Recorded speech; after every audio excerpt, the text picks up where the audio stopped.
दोस्तों आज हम बात करेंगे कि कोई केस बिना ट्रायल के खारिज हो सकता है। जानेंगे ऑर्डर 7 रूल 11 को सीपीसी में क्या कहा गया है। दोस्तों क्या कोई केस सिर्फ इस आधार पर खारिज किया जा सकता है कि उसमें बेनामी संपत्ति का जिक्र हुआ है? क्या अदालत बिना सुनवाई के मुकदमा खत्म कर सकती है? ऑर्डर 7 रूल 11 सीपीसी हमें यह बताता है कि कोई भी प्लान यानी कि वाद पत्र खारिज किया जा सकता है, लेकिन हाल ही में सुप्रीम कोर्ट ने कहा है कि बेनामी मामला केवल एविडेंस के आधार पर ही तय हो सकता है। तो इसे डिटेल में जानते हैं।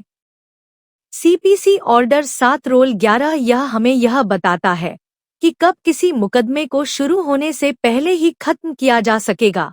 कुछ आधार होते हैं जहां पर प्लांट को खारिज किया जा सकता है। पहले तो यह कि अगर बात पत्र यानी कि वादी कोई कारण नहीं दर्शाता, दोएस नॉट डिस्क्लोज कैसे का एक्शन यानी कि उस वादी को यह पता ही ना चलता हो कि आखिर वह बताना क्या चाहता है, कैसे का एक्शन क्या है। दूसरा यह कि जब मुकदमा स्पष्ट रूप से प्रतिबंधित है, यानी कि बीएड वालों अगर कानून के द्वारा प्रतिबंध लगाया गया है तो उस मुकदमे को भी शुरू नहीं किया जा सकेगा। तीसरा कारण यह कि जब अदालत के अधिकार क्षेत्र में ही आता हो यानी कि वह मामला कहीं और का हो और उसकी जो सुनवाई जो है कहीं और कराई जानी है, इस वजह से वह मामला खारिज किया जा सकता है। चौथा यह कि अगर मुकदमा सही तरह से दायर न हुआ हो तब भी मुकदमे को खारिज किया जा सकता है। तो आइए जानते हैं कि बेनामी प्रॉपर्टी के केसेस में सुप्रीम कोर्ट ने हाल फिलहाल क्या फैसला सुनाया है। इस मामले में जो वादी है उसने दलील दी कि उसका केस बेनामी लेनदेन निषेध अधिनियम 1988 के तहत बी एड बाय लॉ है। उन्होंने कहा कि इस ऑर्डर 7 रूल 11 के तहत खारिज कर देना चाहिए। तो सुप्रीम कोर्ट ने इस केस में कहा कि बेनामी लेनदेन से जुड़ा हुआ जो भी डिस्प्यूट होता है वह फैक्चुअल इश्यूज के ऊपर बेस्ड होता है। इसे सिर्फ एविडेंस और ट्रायल के बाद ही तय किया जा सकता है। सिर्फ केस पढ़कर ही यह तय नहीं किया जा सकता कि यह मुकदमा बेनामी प्रॉपर्टी से रिलेटेड है या फिर नहीं है।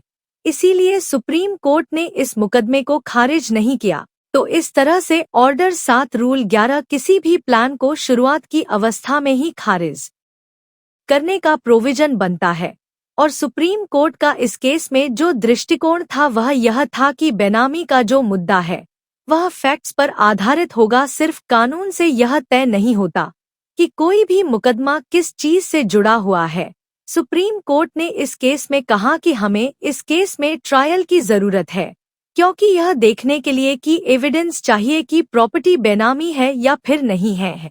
फॉर एग्जाम्पल, राम ने एक प्रॉपर्टी का दावा किया और सामने कहा कि यह कैसे पर नाम लेनदेन एक्ट के तहत बार में आता है, लेकिन राम का कहना था कि प्रॉपर्टी उसके नाम पर थी और लीगल तरीके से खरीदी गई थी। अब कोर्ट को यहाँ पर यह देखना होगा कि सच्चाई क्या है, और यह सिर्फ ट्रायल स्टार्ट करने के बाद कोर्ट में एविडेंस पेश करने के बाद ही तय हो सकता है। तो हर मामला जो कि कानून से जुड़ा हुआ हो जरूरी नहीं है कि वह शुरू में ही खारिज कर दिया जाए। यह फैक्ट और एविडेंस की जरूरत हर केस में होती है। तो जहां पर कोर्ट को ऐसा महसूस हो कि यहां पर फैक्ट्स की एविडेंस की जरूरत है, वहां पर मुकदमे की सुनवाई करना जरूरी हो जाता है। तो ऑर्डर 7 रूल 11 का इस तरह से मिसयूज नहीं किया जाएगा, जिसके तहत सुप्रीम कोर्ट ने यह जजमेंट दिया है। अब यह लैंडमार्क जजमेंट की तरह आगे के केसेस में इस्तेमाल किया जाएगा। वीडियो को लाइक और चैनल को सब्सक्राइब करना बिल्कुल मत भूलिएगा।